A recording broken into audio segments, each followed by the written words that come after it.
OTA start a week from Tuesday. Let's take a look at the 49ers depth chart on their offensive line and project their starting five. Here it is. Left tackle, we got Trent Williams, of course, for now. Backing him up, not DJ Humphries. Agency said that the Niners and him agreed to terms, but apparently they didn't. Wonder what that's about. Behind him, behind Trent Williams is Andre Dillard, who's a subpar backup left tackle. I mean, you don't want him playing. Unfortunately for the Niners, he will be at some point this year, most likely. Behind him, Isaac Cohn, who's facing a suspension. Left guard, they have Ben Barch, who got hurt last year after a game and a half, was Aaron Banks' backup. Now he's with the Packers. Backing up Barch is Spencer Burford, who was pretty much the scapegoat for the 49ers losing the Super Bowl, most recent one. Behind him, 7th-round pick Connor Colby, and behind him, Zach Johnson, who was added to the practice squad when the Niners put Dre Greenlaw on IR last year. At center, still have Jake Brendel, who's almost 33. Behind him, Matt Hennessy, and behind him, Drake Nugent, who was an undrafted free agent rookie last year. Right guard, Dominic Pooney, one of the better players in the team, one of the better draft picks the last few years for the Niners. Behind him, Nick Zakelj, last year of his rookie deal. Will they get anything from him? And behind him, Drew Moss, undrafted free agent rookie. Right tackle, Colton McKivitz, serviceable right tackle in the league. Backing him up, Nicholas Petit-Frere, recent free agent signing. Austin Pleasance, Sebastian Gutierrez. There it is. And I'm guessing which of these offensive linemen actually make the 53-man roster. Trent Williams, assuming he doesn't retire. Ben Barch, Jake Brendel, Dominic Pooney, Colton McKivitz, Andre Dillard, Spencer Burford, Connor Colby, Nick Zakelj, Nicholas Petit-Frere. I don't know. 9 of those guys. But look, I mean, when you look at that group, I'm kind of struck by the lack of youth and upside there, potential. When you look at the rest of the roster, you kind of understand the vision. Like the Niners let a lot of players go on defense this year. Charvarius Ward, Talanoa Hufanga, Leonard Floyd, Malik Collins, Javon Hargrave, Dre Greenlaw. I get it. It was an older defense. You're trying to get young, faster, more violent. Let those guys go. Bring in rookies. I totally understand that. So if on paper, the Niners defense, their defensive line looks a little shaky because you're starting 3 rookies week 1, okay, by week 18, they could be a hell of a defensive line. By 2026, they could be one of the best defensive lines in the league. I see the vision. Even on offense, like at wide receiver, you lost Debo and you may not have Ayuk for a while, and he may never be the Ayuk he once was. Well, you spent a first-round pick on a wide receiver last year, and you spent your first draft pick on offense on a wide receiver this year in Jordan Watkins, who was a 4th-round pick, but has like real traits to be a contributor. He's 5'11". He runs a 4.3. He looks like he could be good. And in addition, you drafted a running back who looks like he could actually split carries with Christian McCaffrey. That's all good. You drafted a quarterback who looks like he could actually maybe function as a part-time starter in this system one day. But what is the deal at offensive line? Like, why do the Niners want to get worse on the offensive line? I understand they got cheaper, but cheaper doesn't mean better. You didn't want to pay Aaron Banks all that money. I get it. $19 million a year is a lot for an offensive lineman who isn't necessarily like a great one. He's not a Pro Bowler. He's just a solid starting offensive lineman who will miss a couple of games every year as well. $19 million a year. That just shows you how hard it is to find offensive linemen who don't completely suck. And so instead of signing him or drafting a replacement, someone in round 2 or 3, like Banks was drafted in round 2, Pooney was drafted in round 3, you wait until round 7, take Connor Colby, and you re-sign Ben Barch, who was the backup last year, got hurt. So, I mean, maybe Ben Barch is more cost-effective if he stays healthy, but one, you don't know that he can do that in the NFL. He's never proven that he can do that in the NFL, and most likely he's worse than Banks because he was Banks' backup. And if he was better than Banks, he would have been playing ahead of Banks last year. Right? So the Niners downgraded at left guard so they could save money. And then they also downgraded at backup left tackle. Last year they had Jalen Moore, who, when he got an opportunity to play when Trent Williams went down, he was pretty good. He stayed healthy. He did a good job. That's why he's making $15 million a year right now from the Chiefs.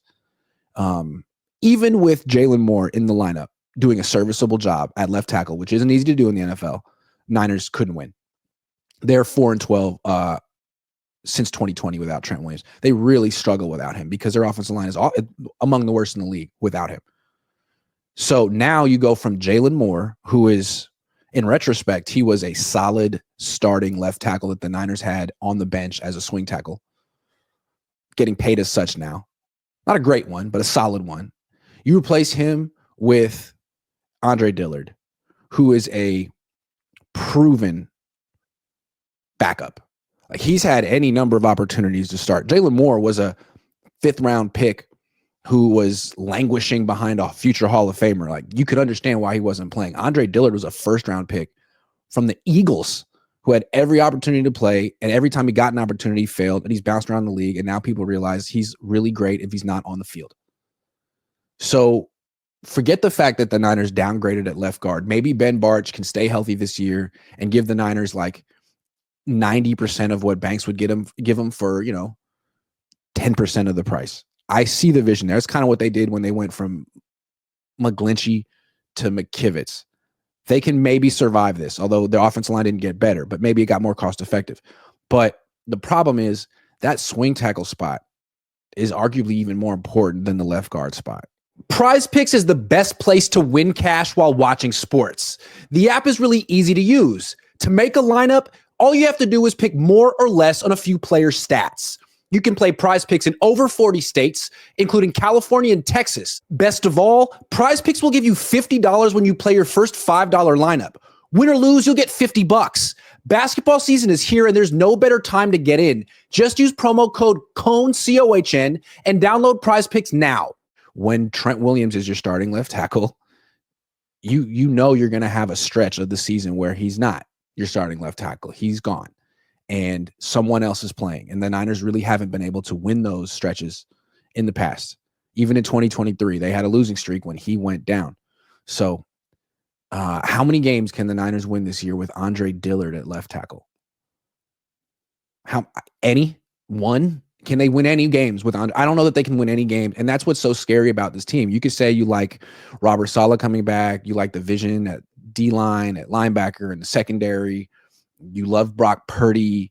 You believe in Christian McCaffrey. All of that could, be how you feel and could be true. But what do they do without the oldest player on their team? What do they do if Trent Williams misses a month or however long?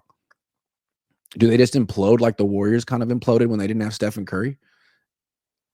Yeah, maybe, which is why it's kind of incredible that the Niners weren't more aggressive to get an offensive tackle in the draft. Apparently, they wanted one at the end of round 3, Charles Grant. He ended up getting drafted by the Raiders right before the Niners were on the clock. Hey, if that's who you wanted, you trade up 2 spots. There's no rule against it. You never traded up. You never traded down. You weren't active. You were passive. And that's what happened. So you end up with Upton Stout like a round before you wanted to take him. And you end up with Andre Dillard, who you're paying money to. You're giving him more than $1 million, presumably, to hopefully never, ever, ever, ever play. Yikes. And he's old. He's almost 30. So that's my thing with the offensive line. It's just, you could argue that the Niners got better all around. They got better at running back. They added Jordan Mason was really good, but Jordan James has never fumbled, and he'll be cheaper. You could argue they got better at wide receiver, like Deebo Samuel's washed, and they added a guy who runs a 4.3, and now Ricky Pearsall gets more targets. You could argue they got better at quarterback and tight end, all around their defense, but there's no way you can say the Niners got better on their offensive line. They got older. They got cheaper. They got less durable. And it's like, that's your biggest weakness. It's so strange that the Niners look at their biggest weakness and say, let's find a way to make it a little bit weaker so we can save money, so we can pour resources into things that are stronger. But hey, it's their philosophy. They believe very strongly in pouring resources into defensive line, but not the offensive line. And I think that's a big Achilles heel for this organization.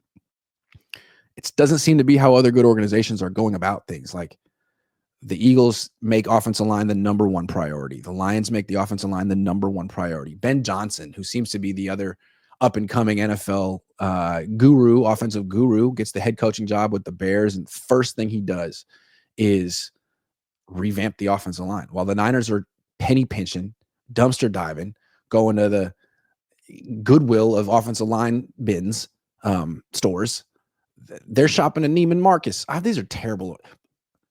They signed, they acquired Joe Tooney, who is like the best left guard in football, all pro last 2 years. They signed Drew Dahlman, who's one of the better centers in football. And they went out and signed Jonah Jackson, who is a solid starting right guard. They're not messing around. The Niners, you'd have to say, are kind of messing around. There's going to be weeks when their starting offensive line is Andre Dillard, Spencer Burford, Jake Brendel, Dominic Puni, Colton Kivitz. And that's going to be the unit protecting the $54 million man, Brock Purdy. I don't like it. I don't love it. I do think the Brock Purdy's going to get paid. I think the fact that the Niners just sold 6.2% of their franchise sets them up to finalize this extension for Brock Purdy within the next couple of weeks. I think it's all kind of unfolding like that. I think it's going to get done quickly. But what is the point of spending so much money on a quarterback, making this quarterback the highest paid player in franchise history, if you're not really going to protect him? I mean, really. So, not to be a big downer, but there's so much riding on Andre Dillard, Ben Barch, and Spencer Burford this year. Not ideal.